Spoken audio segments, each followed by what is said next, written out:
जय Hind. Welcome to study for civil services. कैसे हैं आप सभी लोग? उम्मीद करता हूं सभी बहुत ही बढ़िया होंगे। सो गाइस, आज है 6 अगस्त 2025 और आज के करंट अफेयर्स को हम लोग कवर करने वाले हैं। आप में से जो भी स्टूडेंट्स यूपीवीसीएस, यूपीएससी, बीपीएससी या किसी भी स्टेट पीएससी की तैयारी कर रहे हैं तो लेक्चर को एंड तक जरूर देखिएगा, क्योंकि यहाँ पर वो सभी न्यूज हम लोग कवर करते हैं जो आपके एग्जामिनेशन के लिए काफी ज्यादा इंपॉर्टेंट होती हैं। और गाइज, ये है हमारे ज्ञान सर, और ज्ञान सर का स्पेशल पेड बैच आप लोगों के लिए अवेलेबल है। फटाक से स्क्रीनशॉट ले लो। इन दिए गए नंबर पर आप कांटेक्ट करेंगे तो आपको पेड बैचेस से जो है वो ज्वाइन कर लिया जाएगा।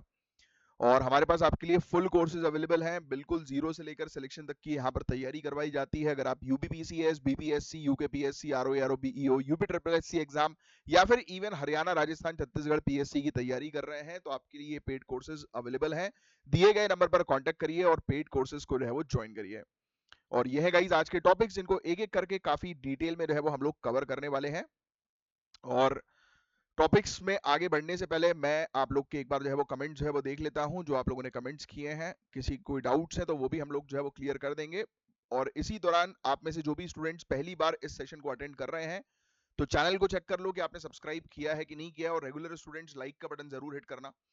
अपार्ट फ्रॉम दैट, अपने साथ पेन और पेपर लेकर बैठिए, क्योंकि यहाँ पर जो भी टॉपिक्स मैं पढ़ाऊंगा उसको आपको ध्यान से सुनना है मेरी बातों को, और जो भी चीज लिखवाऊंगा उसको आपको नोट डाउन करना है। तो चलो आपके एक बार कमेंट्स जो है वो देख लेते हैं। गोल्डी एलेक्स ने लिखा है, यस एपीएफसी बहुत अच्छी पोस्ट है भाई, बहुत अच्छी पोस्ट है एपीएफसी की, उसमें जरूर जो है वो आप वो करें। एपीएफसी पोस्ट के लिए अप्लाई, आपको काफी बेनिफिट मिलेगा।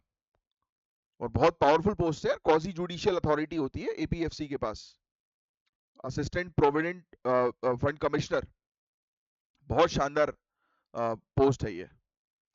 नेक्स्ट, क्योंकि ईपीएफओ का एग्जाम जो है वो हो रहा है ना, तो सभी लोग 18 अगस्त से पहले जो है वो इसका फॉर्म भर दें जो एलिजिबल है। और इससे रिलेटेड मैंने ऑलरेडी एक वीडियो बनाया हुआ है, तो उसको जाकर चेक कर लें। Goldie Alex, very good answer लिखा आपने। अंजलि, अंजलि आपका जो क्वेश्चन आया है कि यूपीपीसीएस का सिलेबस आपको समझ में नहीं आ रहा, तो उसके लिए देखो मैंने नंबर दिए हुए थे अभी आपको, राइट? उस नंबर पे आप कांटेक्ट करो, आपको पूरा डिटेल में जो है वो सिलेबस समझाया जाएगा, एक एक चीज है, राइट? और एक एक चीजें कोर्स में भी हमारी जो है वो कवर करवाई जाती हैं। ठीक है, तो वहां पर आप कांटेक्ट कर लो, आपको पूरा यूपीपीसीएस की पूरी ए टू जेड डिटेल में जानकारी जो है वो मिल जाएगी। Ayushi Singh, very good. Kushal Singhal, very good, बहुत बढ़िया। श्वेता यादव, दुर्गेश जी, मेरे ख्याल से ईपीएफओ की यूपीएससी कंडक्ट करती है एग्जाम ईपीएफओ का। इसकी फीस जो होगी मेरे ख्याल से 100 रुपए की फीस होगी, उससे ज्यादा क्या होगी। यूपीएससी ज्यादा फीस चार्ज नहीं करता है, राइट? स्टेट पीएससी जरूर ज्यादा चार्ज कर देते हैं, 500-500 रुपए लेते हैं स्टेट पीएससी वाले। बट यूपीएससी 100 रुपए की, मेरे हिसाब से 100 रुपए होगी जनरल कैटेगरी के लिए। एक बार चेक कर लेना, ज्यादा फीस नहीं होती है इसकी। हाँ, फीस तो देनी पड़ेगी ना एग्जाम भरने के लिए, बट अगर आप किसी कैटेगरी से बिलोंग करते हैं तो एग्जामेशन हो जाता है इसमें। एक बार चेक कर लेना आप। Isha Thakur, very good. Deepshikha Singh, बहुत बढ़िया। प्रणव, मैंने आपका आंसर ऑलरेडी पहले भी दिया था कि करंट अफेयर्स की क्लास में फैक्ट्स और अपॉइंटमेंट्स के लिए आप हमारे मेन नंबर पर जो है वो कांटेक्ट कर लीजिए, तो आपको वो पीडीएफ से रिलेटेड जानकारी जो है वो प्रोवाइड करा देंगे। चलिए, अब समय वेस्ट नहीं करेंगे और फटाक से हमारे सेशन को जो है वो स्टार्ट करेंगे। आपको सिर्फ फोकस करना है मेरी बातों के ऊपर, जो चीज मैं समझा रहा हूँ। और मैं हूँ आपका एजुकेटर कमलाक्ष झा। मुझे 10 साल हो गए सिविल सर्विसेज की जो है वो तैयारी करवाते हुए, और बिल्कुल प्रोफेशनल तरीके से जो है आपकी तैयारी करवाई जाती है। तो सिर्फ आपको फोकस करना है जो चीज मैं पढ़ा रहा हूँ उस चीज के ऊपर, और जो बता रहा हूँ उस चीज को प्रॉपरली फॉलो करना है। आंसर्स दो, जो चीज लिखवाऊंगा उसको नोट डाउन करो, देखना आपका खुद ब खुद एग्जाम के लिए कॉन्फिडेंस भी बढ़ेगा। आप मॉक टेस्ट दे रहे होंगे तो उसमें आपके आंसर्स भी आना शुरू हो जाएंगे, और एक दिन आप क्वालिफाई भी कर लोगे एग्जामिनेशन। चलिए, तो अभी इस टॉपिक के अंदर हम बहुत ही इंपॉर्टेंट सेंसिटिव इशू के बारे में, सेंसिटिव मुद्दे के बारे में बात करेंगे। ध्यान सुनना। आर्टिफिशियल इंटेलिजेंस के माध्यम से सिख धर्म की गलत तस्वीर पेश करने के खतरे के बारे में डिस्कस करेंगे, और उसको रोकने के लिए क्या किया जा रहा है उस पर हम बात करेंगे। तो देखो, एआई से रिलेटेड क्वेश्चन आना ही है, आप जानते हैं, मेंस में। तो आपके पास एक एआई से रिलेटेड जो प्रॉब्लम्स या चैलेंजेस जो आज की डेट में है, उसका आपको एक बिल्कुल करंट अफेयर से लाइव एग्जांपल मिल गया। तो आइए इस पर जो है वो चर्चा करते हैं, बातचीत करते हैं।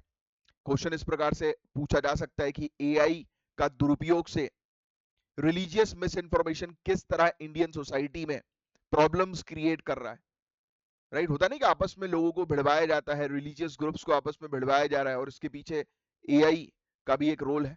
तो इसका एक लाइव करंट अफेयर से रिलेटेड एग्जांपल जो है वो आपको मिल गया है, जो आप अपने मेंस में यूज कर सकते हैं। तो आइए घटना समझते हैं पहले कि घटना क्या हुई है। एसजीपीसी, लिख लो एसजीपीसी। एसजीपीसी यानी हमें देखने को मिलती है ये फुल फॉर्म जो है वो लिख लो, जो यहां पर लिखा हुआ है एसजीपीसी, शिरोमानी गुरुद्वारा प्रबंधक कमेटी। डैश करना, ये सिख धर्म की सबसे ऊंची या सबसे इंपॉर्टेंट इलेक्टेड रिलीजियस बॉडी है। और इस बॉडी ने रिसेंटली एक बड़ी चिंता व्यक्त की है। इनने कहा है कि एआई प्लेटफॉर्म जैसे कि chat GPT, Gemini, mid journey और डेल ई जैसे टूल्स जो हैं, इनके थ्रू सिख स्क्रिप्चर्स जैसे गुरुबानी, सिख गुरुज की इमेजेस और सिख फिलॉसफीज को मतलब चेंज करके, यानी कि उसका ओरिजिनल फॉर्म है उसको चेंज करके उसके गलत कंटेंट जो है वो वायरल किए जा रहे हैं। तो मुद्दा हमें क्या चीज देखने को मिल रही है कि आर्टिफिशियल इंटेलिजेंस के प्लेटफॉर्म्स जो भी हैं वो क्या कर रहे हैं कि मिस इंफॉर्मेशन को स्प्रेड कर रहे हैं सिख की फिलॉसफी, उसकी हिस्ट्री, उसकी टीचिंग, उसके स्क्रिप्चर से रिलेटेड। ये है न्यूज, ये लिख लो। और ये न्यूज इंपॉर्टेंट है लिखने वाली, क्योंकि इस न्यूज का आप इस्तेमाल करेंगे एज अ एग्जाम्पल के तौर पर, कि सोचिए कि एआई कितना खतरनाक हो सकता है, जो कि एक धर्म के जो इतने आप कह सकते हैं कि जो ग्रंथ वगैरह जो हैं जिनको सालों से फॉलो किया जा रहा है, जो कम्युनिटी जो है जिनके लिए उनकी फिलॉसफीज जो है वो काफी इंपॉर्टेंट होती हैं, सबसे ऊपर होती हैं, और उस चीज को अगर एआई चेंज करके उसकी मिस इन्फॉर्मेशन स्प्रेड करने की क्षमता रख रहा है, तो ये कम्युनल टेंशंस क्रिएट कर सकता है, ये आपस में लोगों को जो है वो भिड़वा सकता है। तो सोचिए ये कितना ज्यादा जो है वो खतरनाक है। तो इसका इस्तेमाल जो है वो आप करेंगे किसमें, आप करेंगे मेंस के आंसर में एज एन एग्जाम्पल के तौर पर, राइट। अब आइए आगे बढ़ते हैं हम लोग। तो ये न्यूज क्या है, ये आपको समझ में आ गई कि एआई कितना खतरनाक जो है वो आज की डेट में हो रहा है, राइट। अब एस जीपीसी, जो ये हम लोग को कमिटी देखने को मिलती है, उन्होंने सरकार से मांग की है कि एक नेशनल पॉलिसी बनाई जाए जो आर्टिफिशियल इंटेलिजेंस प्लेटफॉर्म को रेगुलेट करे और रिलीजियस मिस इन्फॉर्मेशन को रोके। क्योंकि अगर इस प्रकार की मिस इन्फॉर्मेशन स्प्रेड होगी तो आपस में पब्लिक के बीच में जो है वो बहुत आक्रोश जो है वो फैलेगा, राइट। तो ये चीज हम लोग को जो है वो देखने को मिल रही है, जिस पर एक आपको अच्छी जानकारी होनी चाहिए, बस इतनी सी चीज। अब आगे सुनो, जहां पर आपने एसजीपीसी लिखा है उसके नीचे एक एरो बनाओ, और सबसे पहली चीज लिखो 1920 में इसे बनाया गया था। कब बनाया गया था? 1920 में जो है वो इसे बनाया गया था, इस कमेटी को। और कब? जब हम लोग को देखने को मिला था कि उदासी महंतों और ब्रिटिश राज के खिलाफ सिख लोग गुरुद्वारा रिफॉर्म मूवमेंट जो है वो चला रहे थे। तो ये इतना डिटेल में लिखने की जरूरत नहीं है। तो मेन ऑब्जेक्टिव ये था कि गुरुद्वारे में रिफॉर्म्स करना है, सुधार लेके आने हैं, तो उसके लिए मूवमेंट चल रहा था। तो उस दौरान ये कमेटी बनाई गई। एसजीपीसी अकल तख्त साहिब के स्पिरिचुअल गाइडेंस में काम करती है। ये कमेटी लगभग 200 से ज्यादा गुरुद्वारे को मैनेज करती है और एजुकेशन, हेल्थ केयर और रिलीजियस अवेयरनेस कैंपेन भी चलाती है। मतलब सिंपल शब्दों में मैं आपको बताऊं तो सिख रिलीजन में सुधार करना, सभी को यूनाइटेड रखना, सभी के बीच में भाईचारे को मेंटेन रखना, सभी को गाइडेंस प्रोवाइड कराना, सभी का कल्याण होना चाहिए, उन सब चीजों पर ये एक बेसिकली आप कह सकते हैं कि कम्युनिटी की, सिख कम्युनिटी की सबसे मेजर अथॉरिटी है। समझ में आई आपको? क्या इसके पीछे कोई लीगल वो है क्या, कानून है क्या? तो यस, ये सिख गुरुद्वारा एक्ट 1925 के अंडर जो है वो ऑपरेट करती है। और 1925 मतलब ब्रिटिश एरा के समय से ये कानून हमें देखने को मिला था, राइट। तो ये चीज लिख लेना, सिख गुरुद्वारा एक्ट 1925 के अंडर ये ऑपरेट करती है। अब थोड़ी सी चर्चा जो है वो गुरुबाणी के बारे में भी बात कर लें हम लोग, हालांकि इसका इतनी हिस्ट्री में आपको जो है वो जाने की जरूरत नहीं है, राइट। ननखाना साहिब ये हत्याकांड एक हम लोग को 1921 का देखने को मिला था। गुरु का बाग मोर्चा और जायतो मोर्चा, ऐसे कुछ बेसिकली आंदोलन जो है वो हुए थे, रिलीजियस मूवमेंट्स हुए थे, तो उसमें इसने बहुत इंपॉर्टेंट रोल जो है वो प्ले किया था एसजीपीसी ने। ठीक है, तो ये बेसिकली सिख रिलीजन पर मेनली इनका फोकस होता है कि वो यूनाइटेड रहे और उनका कल्याण हो। ठीक है, 200 से ज्यादा गुरुद्वारे को मैंने आपको ऑलरेडी बता दिया। 191 मेंबर हाउस इसका हम लोग को देखने को मिलता है। उसके इलेक्शंस होते हैं, ऑल इंडिया सिख के रिप्रेजेंटेटिव्स इलेक्शंस कंडक्ट करवाते हैं, राइट। मतलब डेमोक्रेटिक बॉडी एक हम लोग को जो है वो देखने को मिलती है कि जो कम्युनिटी में होता है ना, कि जैसे फॉर एग्जांपल आपकी कॉलोनी में कोई एक मंदिर होगा तो उसका मंदिर को मैनेज करने वाला कोई एक व्यक्ति होगा, राइट। तो वैसे ही ये ऑल इंडिया लेवल पर सिख गुरुद्वारे को, सिख रिलीजन को जो है वो सुधारने के लिए, बेटर बनाने के लिए, सिख की जो ओरिजिनल फिलोसफीज हैं रिलीजन की, उस वो कंटिन्यू रहे बिना किसी चेंजेस के, किसी प्रकार का मिसगाइडेंस नहीं होना चाहिए, मिसलीड नहीं होनी चाहिए कोई चीज, तो उस पर कमांड रखने के लिए आप कह सकते हो कि सिख कम्युनिटी की एक रेगुलेटरी अथॉरिटी है ये, बस। अब आगे बढ़ते हैं। अब देखो आप, गुरुबानी का महत्व जो है वो हम लोग को क्या देखने को मिलता है, राइट। पहले तो ये जान लेते हैं अपन, सबसे पहले गुरुबानी लिख लो आप, गुरुबानी। तो गुरुबानी गाइस सिर्फ मैन मेड पोएट्री नहीं है, ये बेसिकली डिवाइन रेविलेशन माना जाता है। मतलब कहा जाता है कि ऊपर वाले के साथ जो है वो इस चीज का डायरेक्ट संबंध है। गुरु ग्रंथ साहिब में लिखी बानी को इम्यूटेबल माना जाता है, इसका मतलब कोई भी इसमें चेंज नहीं कर सकता। समझ रहे हो आप? मतलब ये जो बेसिकली पोइट्री है, ये कहा जाता है कि डायरेक्ट जो है वो शक्ति ने जो है प्रोवाइड की है, ऊपर वाले ने डायरेक्टली जो है ये प्रोवाइड करी है, और जिसको जो है वो लोगों को फॉलो करना है। अब क्या हो रहा है कि एआई प्लेटफॉर्म पर गलत श्लोक, इसके जो वर्सेस हैं उसको एडिट कर दिया, और सिख गुरुज के मैनिपुलेटेड इमेजेस जो है वो सर्कुलेट किए जा रहे हैं, जो सिख कम्युनिटी की रिलीजियस इंटीग्रिटी पर डायरेक्ट अटैक करती है। तो लिख लेना आप, गुरुबानी जो है वो क्या है, उन पवित्र शब्दों का संग्रह होता है। ये बेसिकली हिम्स हम लोग को जो है वो देखने को मिलता है, सैक्रेड हिम्स, जो सिख गुरु और अलग अलग संतों द्वारा जो है वो बनाए गए थे। तो एक प्रकार की पोइट्री है, वचन है, राइट। और इन्हें गुरु ग्रंथ साहिब, जिसे सिख धर्म धर्म का इंपॉर्टेंट ग्रंथ जो है वो माना जाता है, राइट। और गुरु ग्रंथ साहिब ही खुद अपने आप में गुरु हैं, ये बात आप ऑलरेडी जानती हैं, राइट। तो उसमें लिखी गई चीजों को जो है वो, उसमें किसी प्रकार से कुछ चेंजेस जो है वो नहीं किया जा सकता, राइट। तो ये चीज हम लोग को देखने को मिल रही है। अब हो ये रहा है कि एआई जो है वो क्या कर रही है, एआई जो है वो इनको चेंज कर रही है, राइट। तो गुरु ग्रंथ साहिब में गुरुबाणी जो है वो लिखी हुई है, जिसमें अलग अलग गुरुज के और इंपॉर्टेंट पर्सनालिटीज के शब्द हैं, डायलॉग्स हैं, राइट, जिसमें अच्छी बातें जो है वो कही गई हैं।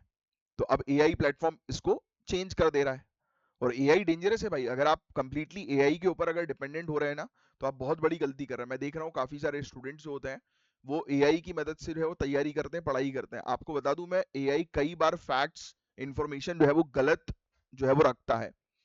तो आप हमेशा जो है वो बच के रहें, क्योंकि आज की डेट में भी एआई जो है वो पूरी तरह से जो है वो आपको कंप्लीट फैक्चुअल इंफॉर्मेशन प्रोवाइड नहीं कराएगा। अभी भी ह्यूमन इंटरफेरेंस की बहुत ज्यादा जरूरत है। और सबसे ज्यादा इंपॉर्टेंट देखो, एआई कितना बड़ा चैलेंज जो है वो क्रिएट कर रहा है आज की डेट में, तो हमें इस चीज को जो है वो प्रोटेक्ट करने की आवश्यकता है। तो एआई से जुड़ी चुनौतियों में आप ये चीज जो है वो जरूर मेंशन कर सकते हैं। अब आगे बढ़ते हैं, ठीक है। अब गवर्नमेंट जो है वो, उसको इंटरवीन जो है वो करना पड़ेगा ही भाई। एआई को रेगुलेट करना बहुत जरूरी है, क्योंकि ये मुद्दा जो है वो रिलीजन से जुड़ा है, राइट। और लोग जो है वो रिलीजियस मुद्दे में एकदम से जो है वो हो जाते हैं, गुस्से में जो है वो आ जाते हैं। और ऑब्वियस सी बात है कि उनकी उनकी अगर आप हिस्टोरिकल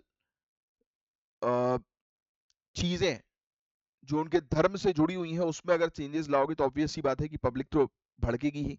तो इसको गवर्नमेंट को इंटरवीन करके बहुत सही तरीके से हैंडल करने की आवश्यकता है, वरना दंगे तक जो है वो हो सकते हैं इन सब इश्यूज के कारण। बस दैट्स इट। तो ये था गाइस पूरा ओवरऑल टॉपिक, बस इतनी चीज आपको जो है वो ध्यान में रखनी है, ठीक है।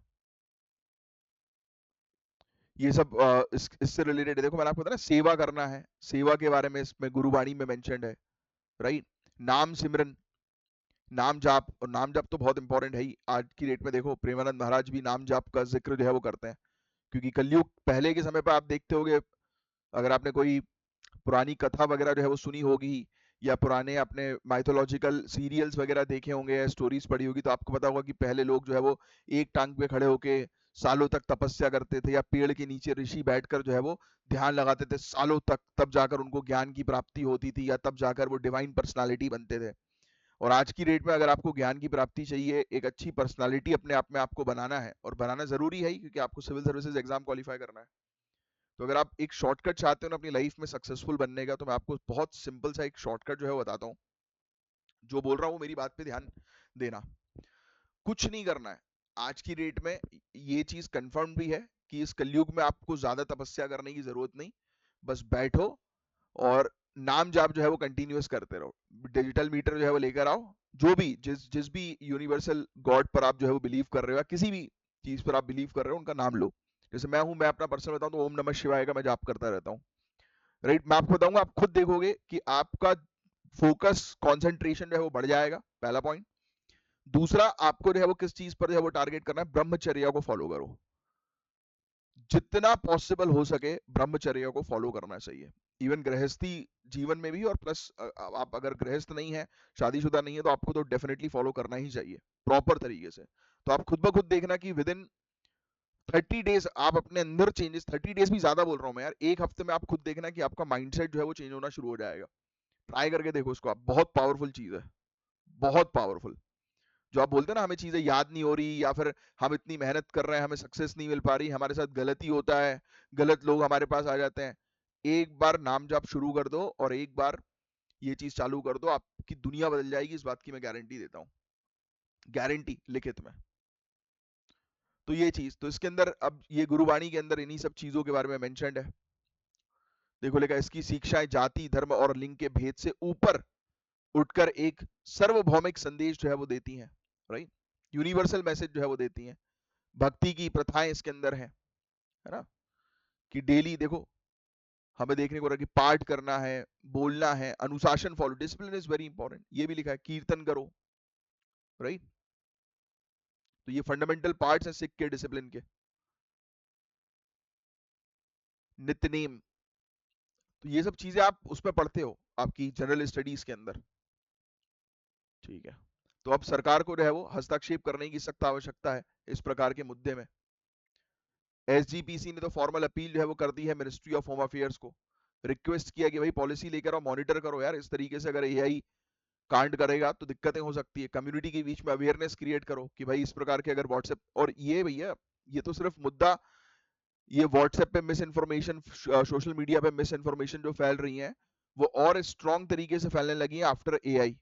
और ये चीज शायद आप लोगों ने और इंट्रोड्यूस करी होगी। पहले तो ऐसा होता था कि सिर्फ एक मैसेज आता था, वो डराता था।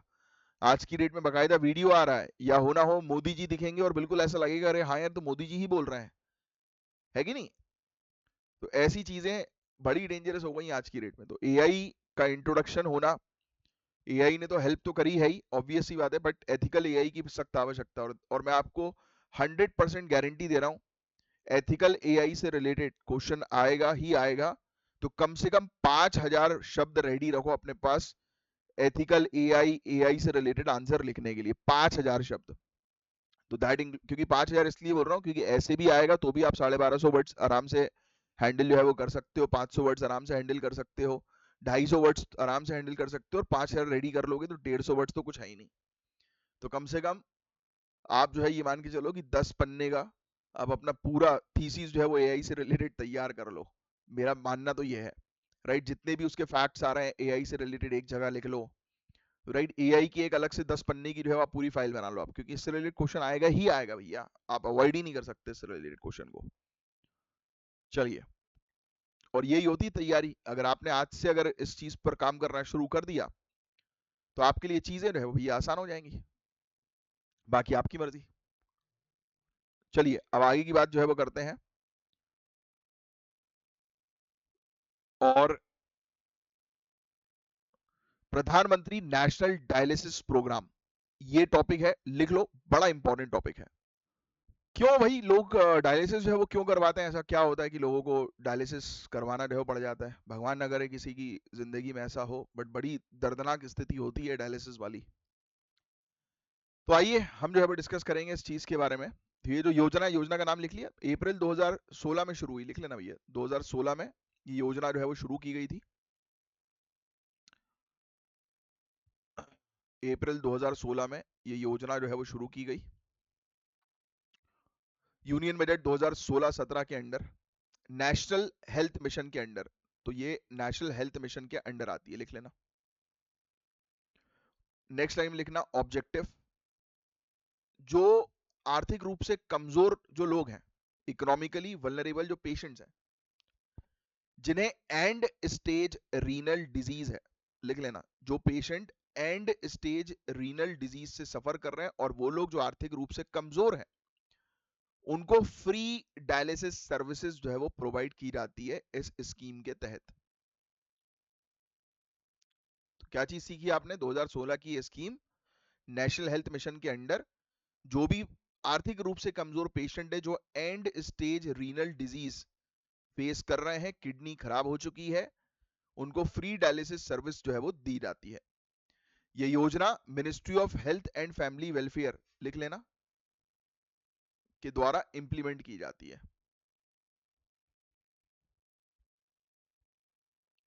ठीक है। Public private partnership, public private partnership, in house और हाइब्रिड मोड्स या हाइब्रिड मॉडल के ऊपर ये काम जो है वो करती है। अभी ये लिखने की जरूरत नहीं है, वैसे छोड़ो, बस इतना जो है वो लिख लो आप। अब न्यूज जो है वो क्या आई है? 30 जून 2025, लिखने की जरूरत नहीं है। 1704 डायलिसिस सेंटर जो है वो आ चुके हैं।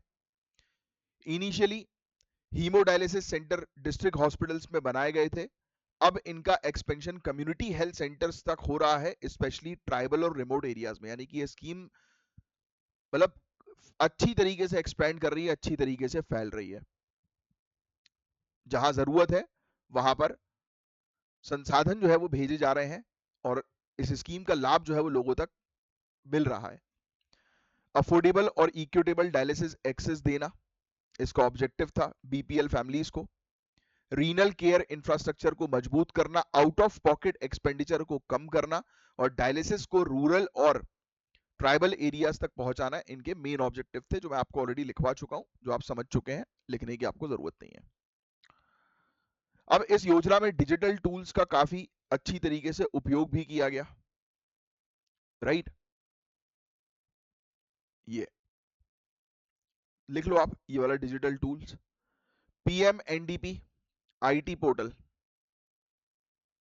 पीएम एनडीपी वही है ना स्कीम का नाम, समझ गया ना? इसका एक हमने पोर्टल, एक वेबसाइट बनाई, रियल टाइम मॉनिटरिंग कर रहे थे हम सभी डायलिसिस सेंटर की। One nation one dialysis policy इसके अंदर हम लेकर आ गए, लिख लीजिएगा। ट्रांसपेरेंट स्लॉट बुकिंग थी और रिपोर्टिंग सिस्टम था, यानी कि एक वेबसाइट पर पूरी तरीके से हम लोग मॉनिटर कर रहे थे हर एक चीज को। आभा का नंबर के साथ इंटीग्रेट किया गया, पेशेंट को जो है वो एक 14 डिजिट का आभा नंबर दिया गया। आयुष्मान भारत हेल्थ कार्ड जो हम लोग को देखने को मिलता है ना, हेल्थ अकाउंट, वो नंबर दिया गया, जिससे कि ट्रांसपेरेंसी मेंटेन रहे, सही पर्सन को इसका बेनिफिट मिल सके, है ना? एक नेशनल लेवल पर सर्चेबल डेटाबेस और डायलिसिस एक्सेस के लिए हमने तैयार किया। तो एक रजिस्ट्री या रिपोजिटरी जो है वो तैयार करी, जहां पर एक जगह पर सब डेटा अवेलेबल हो, लिखने की जरूरत नहीं है। ठीक है, बट अभी भी चैलेंजेस हैं। बीपीएल पेशेंट्स पर इसका फोकस है, बट सभी डायलिसिस नीडी इसका एक्सेस जो है वो कर पा रहे हैं। तो ये चैलेंजेस भी हम लोग को देखने को मिलता है। प्राइमरी फोकस तो इसका यही है बीपीएल पेशेंट्स के ऊपर, बट इंफ्रास्ट्रक्चर सभी इंडिविजुअल्स को बेनिफिट जो है वो कर रहा है, जिनको डायलिसिस की आवश्यकता है।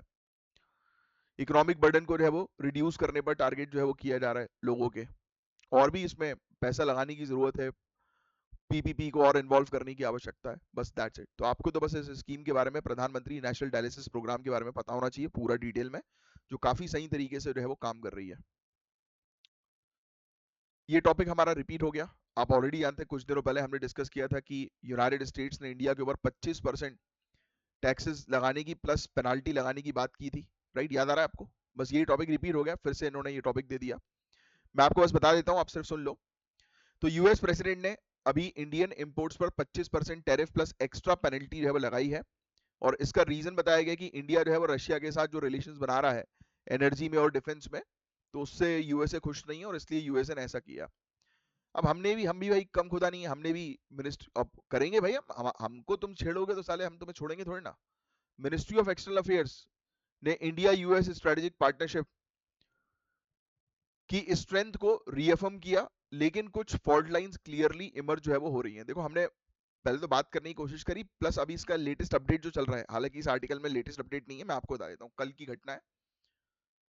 कल हमने बोल दिया कि भाई तुम्हारे F-35 को नहीं लेंगे हम, अब हो गया बहुत।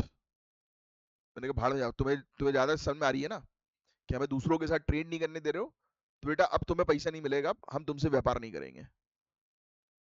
अब जब इतना बड़ा कंसाइनमेंट यूएसए के हाथ से निकलेगा तो यूएसए फड़फड़ाएगा। अब देखते जाओ एक एक करके हम कैसे मजबूर करेंगे यूएसए को। हमसे चाल चलोगे तो हम भी बात करेंगे। हम जानबूझकर कोई ऐसा, अब देखना कुछ समय में हम जानबूझकर कोई ऐसी टेंशन जो है वो क्रिएट करेंगे, जो टेंशन सिर्फ दिखेगी, लगेगा कि बड़ी टेंशन है, बट एक्चुअली वो हमारे द्वारा ही क्रिएट की गई टेंशन होगी, जो जिससे यूएसए को बड़ी तकलीफ होने वाली है। और जब यूएसए को तकलीफ होगी तो यूएसए इंडिया के पास आएगा। देख लेना, लिख के लेना, आप लिख के लो, 3 महीने 90 डेज के अंदर अंदर कोई ना कोई बड़ी टेंशन हम क्रिएट करेंगे, जिसमें यूएसए और इंडिया फिर से एक होने वाले हैं। इसी को कहते हैं डिप्लोमेसी। क्योंकि जब हमारे साथ छेड़खानी करोगे और हमें पता है कि हमारे इंटरेस्ट की पूर्ति हमें कैसे करनी है, तो हमें करना आता है। हम इतने समझदार हैं, हम इतने सीख चुके हैं कि तुम हमें अगर छेड़ोगे तो हम तुम्हें छोड़ेंगे नहीं। और ये अपना माइंडसेट सभी लोग अपने बना के रखो भाई, किसी के ऊपर आपको डिपेंड होने की जरूरत नहीं है। अगर आप अगर आप ये सोच रहे हो कि नहीं यार ये फलाना व्यक्ति, ये फलाना दोस्त, या ये फलाना मेरा रिलेशन परमानेंट रहने वाला है, तो I totally disagree with you all. आपका कोई भी रिलेशन सिर्फ माँ बाप के रिलेशन को छोड़कर और भगवान के रिलेशन को छोड़कर कोई रिलेशनशिप परमानेंट जो है वो नहीं है। ये चीज लिख के ले लो, आप मेरी लिख के ले लो। The only one thing which is permanent is divine relationship, आपकी स्पिरिचुअल रिलेशनशिप, और दूसरा पेरेंट्स का रिलेशनशिप। बाकी सब जो आज वादे कर रहे हैं, कल को कोई अच्छा मिलेगा तो आपको छोड़ के जो है वो निकल जाएंगे। तो किसी के ऊपर, मुद्दा ये है, किसी के ऊपर डिपेंडेंट नहीं रहना है। अब इसका मतलब ये नहीं है कि आप 4-5 ऑप्शन जो है वो बना के रखिए, नहीं, कोई जरूरत नहीं है डिपेंडेंट किसी, मतलब ये सोचना नहीं है दिमाग में कि यार ये परमानेंट है। जो बड़े बड़े जो लोग वादे जो है वो करते हैं ना, कि यार अपनी दोस्ती तो यार सदियों तक चलेगी, बुढ़ापे में ऐसा करेंगे वैसा करेंगे, ये वो है, हमारा रिलेशनशिप तो ऐसा होगा कि बुढ़ापे में भी मैं तुमसे इतनी ही मोहब्बत करूंगा, 2 साल के बाद ये सेम लाइन किसी और को जो है वो मारी जाएगी, और तुम अगर ज्यादा अटैच्ड हो तो तुम कहीं पे बैठ कर रो रहे होगे। तो बच के रहो इस चीज से। कभी भी कोई आपसे ऐसा वादा वादा जो है वो करे तो मुस्कुराओ और अपने दिमाग को ये चीज बताओ कि करने, और सामने वाले को भी बता दो कि देखो ये सब बकर मत करो, जब करोगे तब बात करेंगे, जब ये चीज हो जाएगी तब बोलो कि हाँ ये हो गई, है ना। ये वादा जो है करने की जरूरत नहीं कि जिंदगी भर तक साथ होगा, ये होगा वो होगा, कुछ नहीं होता। Everything is temporary. परमानेंट दो चीज है, आपके पेरेंट्स का रिलेशनशिप आपके साथ, और दूसरा डिवाइन रिलेशनशिप, बस।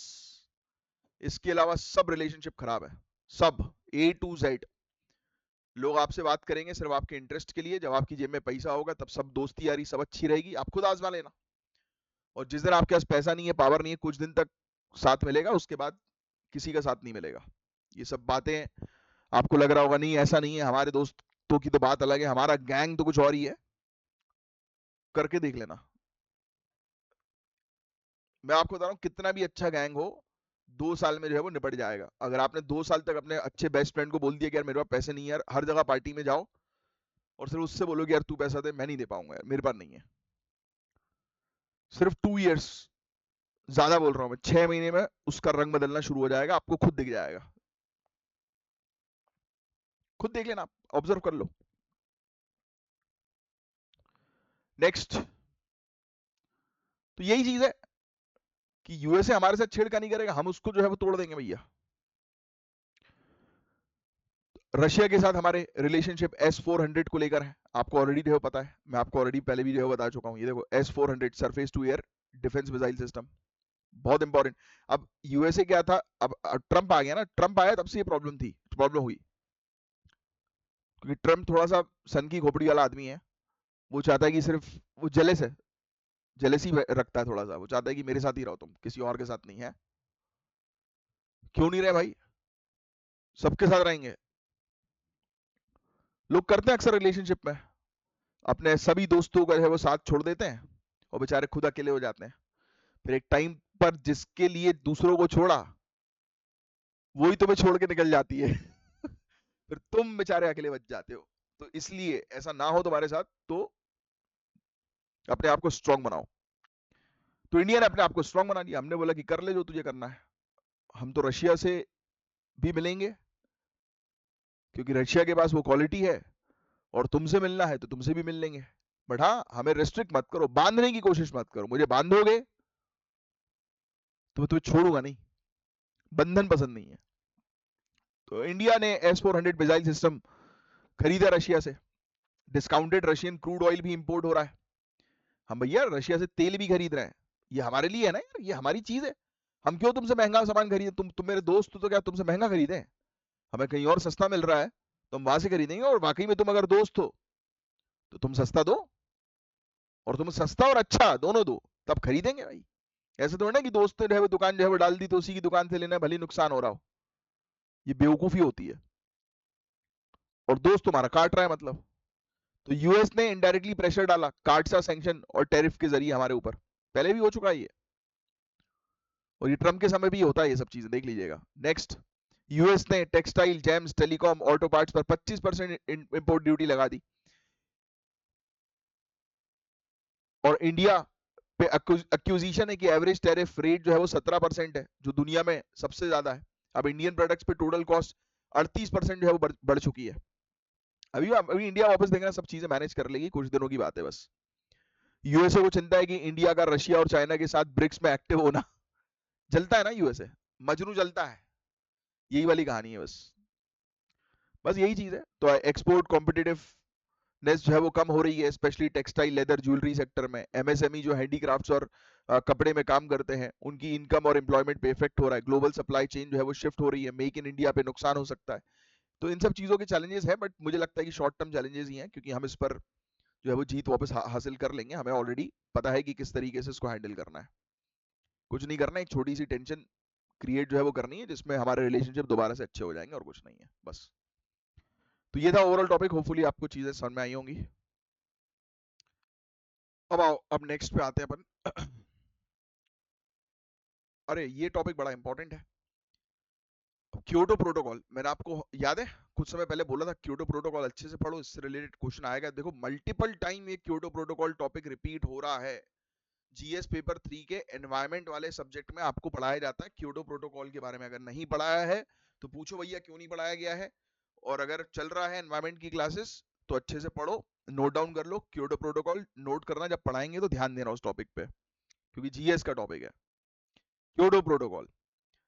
अब सुनते हैं अपन चीजों को। इंटरनेशनल कोर्ट ऑफ जस्टिस, ये भी मैंने आपको बोला था, इसके बारे में भी आपको पढ़ना है। लिखो ICJ, international court of justice. इनका एक रीसेंट क्लैरिफिकेशन आया, कहा कि क्योटो प्रोटोकॉल आज भी वैलिड है, वो भी लीगली। राइट, 1997 का है क्योटो प्रोटोकॉल। ये कह रहे हैं कि पेरिस एग्रीमेंट 2015 में भले ही आ गया हो, बट आज भी मान्यता पूरी है भैया लीगल लेवल पर क्योटो प्रोटोकॉल की। लिख लेना ये पॉइंट। भले ही सब जगह बाजा बजता है पेरिस एग्रीमेंट का, पेरिस क्लाइमेट डील 2015 का, भले ही बजता हो बाजा, बट आईसीजे ने बोल दिया कि नहीं भाई, क्योटो प्रोटोकॉल को भूलेंगे नहीं हम लोग, क्योंकि ये पहला लीगली बाइंडिंग क्लाइमेट ट्रीटी थी, जो डेवलप्ड कंट्रीज को ग्रीन हाउस गैस एमिशंस कम करने का कमिटमेंट देता था। लिख लेना, 1997 में लाया गया पहला legally binding climate treaty United nation, UNFCCC के तहत, यूनाइटेड नेशन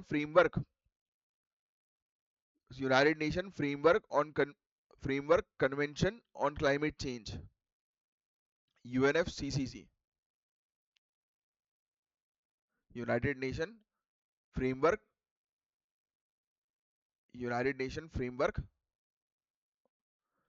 सही बोल रहा हूँ ना, UNFCCC, United nation framework convention on climate change. Yes,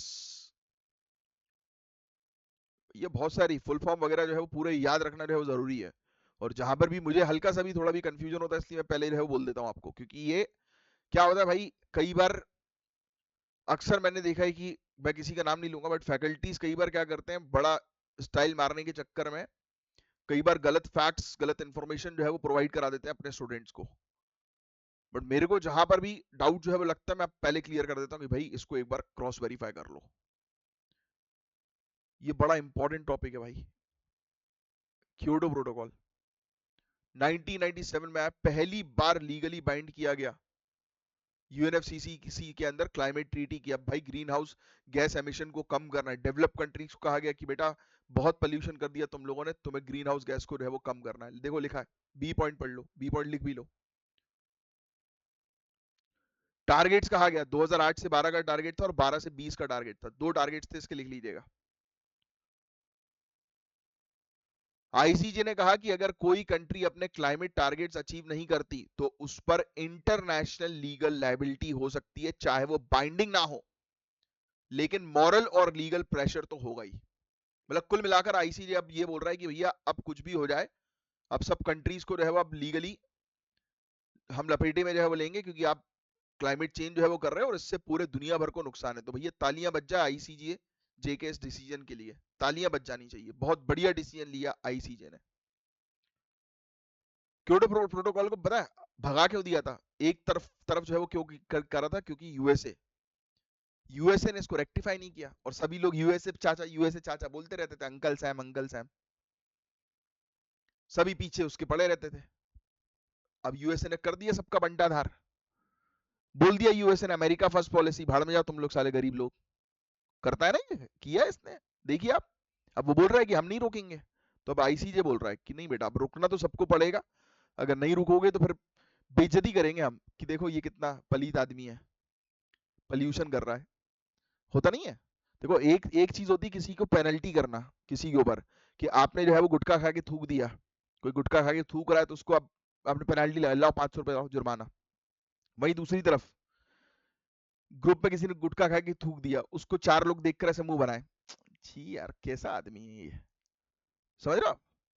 चार लोग देखकर उसको मुंह बनाए, छी कैसा आदमी है, ये गुटखा थूक रहा है। तो मैं आपको गारंटी दे रहा हूं उसके अंदर एक शर्म आ जाएगी। क्या होता है, बात ध्यान समझना,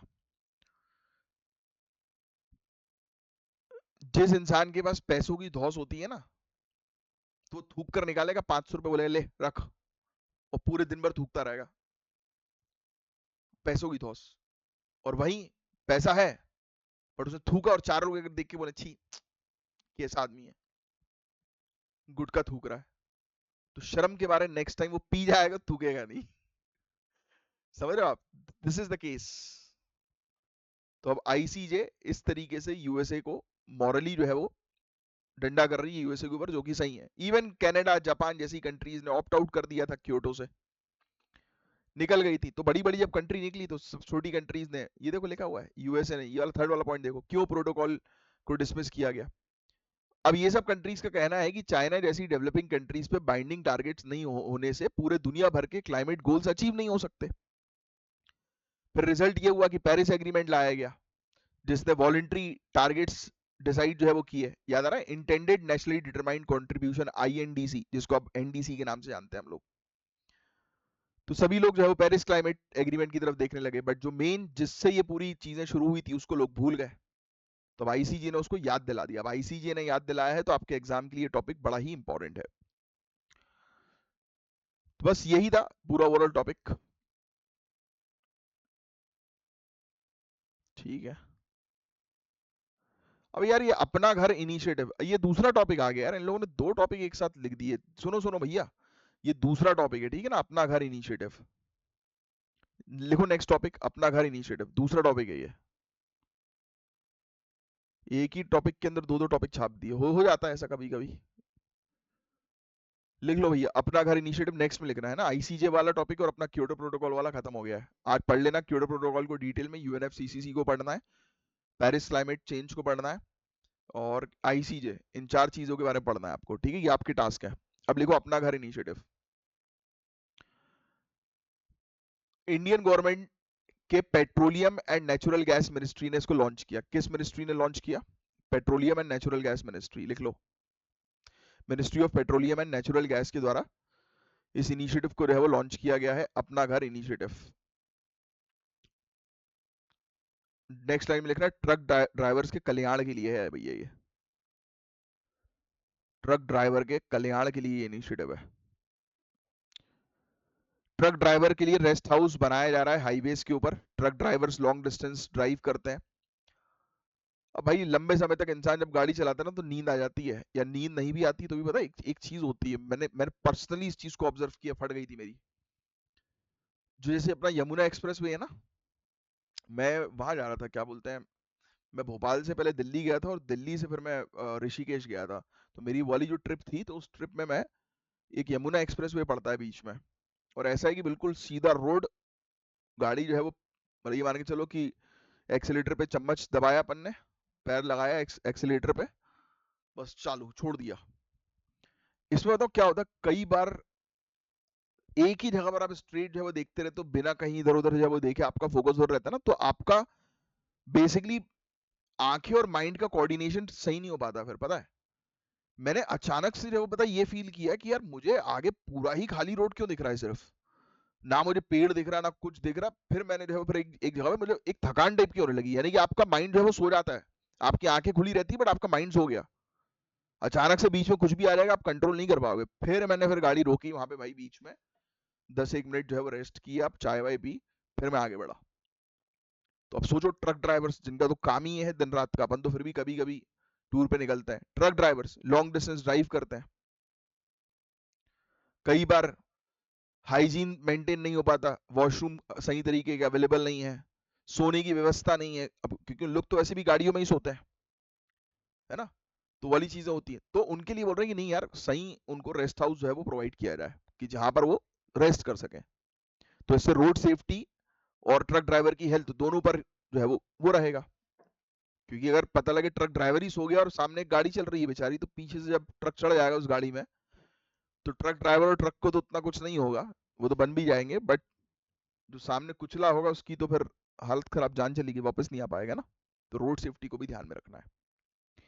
बस यही है इसमें टॉपिक, और कुछ नहीं है इसमें। बोल रहे हैं कि काफी सारे 4,000 से ज्यादा जो है वो ये करेंगे, और ऑयल मार्केटिंग कंपनीज यानी कि पेट्रोल पंप वगैरह के आसपास जो है वो बनाया जाएगा ये। आजकल तो है भी, वैसे भी काफी सारे आप जगहों पर देखोगे तो आपको ये इस तरीके की चीज जो है वो नजर आएंगी आएंगी। बस यही चीज है, और कुछ नहीं है इस इनिशिएटिव के अंदर। यार ये फिर क्योटो प्रोटोकॉल का टॉपिक आ गया यार, ये क्या चक्कर चल रहा है। कुछ गड़बड़ी कर दी आज की पीडीएफ ने में इन लोगों ने। कोई बात नहीं, चलो होता रहता है, कभी कभी हो जाता है यार। ठीक है, ये टॉपिक भैया रिपीट हो गया, ये अभी पढ़ा ना हमने। ये देखो क्योटो प्रोटोकॉल का पूरा जो टॉपिक पढ़ा है, बस वही है ये।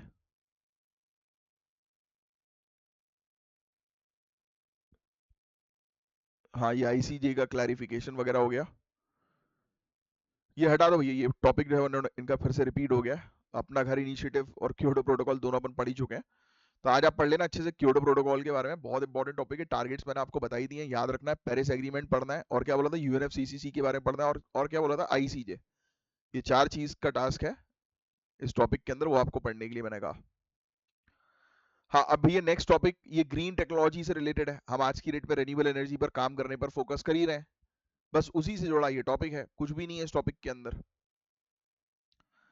कार्बन एमिशन बहुत तेजी से बढ़ता जा रहा है, जमीन की दिक्कतें हैं कि हर जगह डेवलपमेंट हो ही रहा है, जियो पॉलिटिकल टेंशन बढ़ती जा रही हैं। एक्सपर्ट्स ने जो है वो कहा है कि भाई आज की डेट में आपको जो है वो कन्वेंशनल सिलिकॉन फोटोवोल्टाइक से जो है वो नेक्स्ट जनरेशन ग्रीन टेक्नोलॉजीज पर काम करने की आवश्यकता है। तो आज की डेट में artificial photosynthesis, renewable fuels, non biological origin के, तो ऐसे इनोवेशंस जो है वो आज की डेट में चल रहे हैं, काम चल ही रहा है इस चीज पर। ग्रीन टेक्नोलॉजी का मतलब क्या है, ये तो साइंटिफिक और इंजीनियरिंग इनोवेशन ऐसा कि जिससे एनवायरमेंट डैमेज जो है वो रिड्यूस हो, बस और कुछ नहीं है इसके अंदर। जैसे फोटोवोल्टाइक सेल्स वगैरह जो होते हैं ना, इसमें लगते हैं अपने क्या बोलते हैं ग्रिड्स में, सोलार ग्रिड्स में, तो बोल रहे हैं कि भाई उसको भी आप थोड़ा सा और ऐसा बनाओ, ऐसा तैयार करो कि एनवायरमेंट फ्रेंडली हो। यानी कि फॉर एग्जांपल हम रिन्यूएबल एनर्जी पर जो काम कर रहे हैं, जो डिवाइसेस, जो इनोवेशंस लेकर आ रहे हैं, अब बोल रहे हैं कि उन इनोवेशंस को भी और इस तरीके से तैयार करो कि एनवायरमेंट को बिल्कुल ही नुकसान ना पहुंचे। तो बस यही था इसके अंदर, और कुछ नहीं है इस पर्टिकुलर टॉपिक के अंदर। समझने वाली चीज है, ये रेगुलर बेसिस पर ये टॉपिक्स आपके आते ही रहते हैं।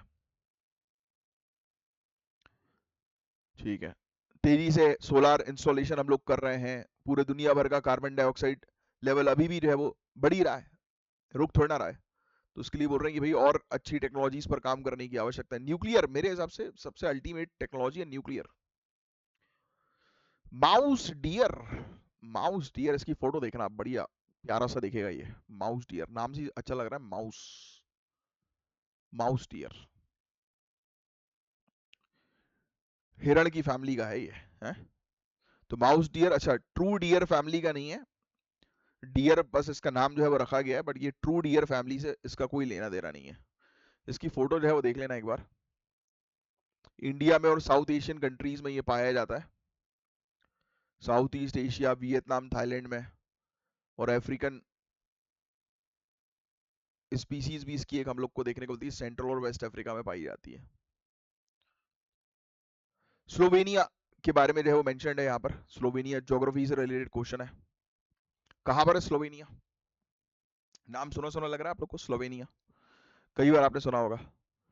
जूलियन अल्प्स, इसकी आप फोटो देख, मतलब इसकी आप मैप में देखेंगे इसकी location, mount Triglav, Alpine highland Slovenia का, वेरी इंपॉर्टेंट। तो इनकी लोकेशन देख लेना बस आप एक बार।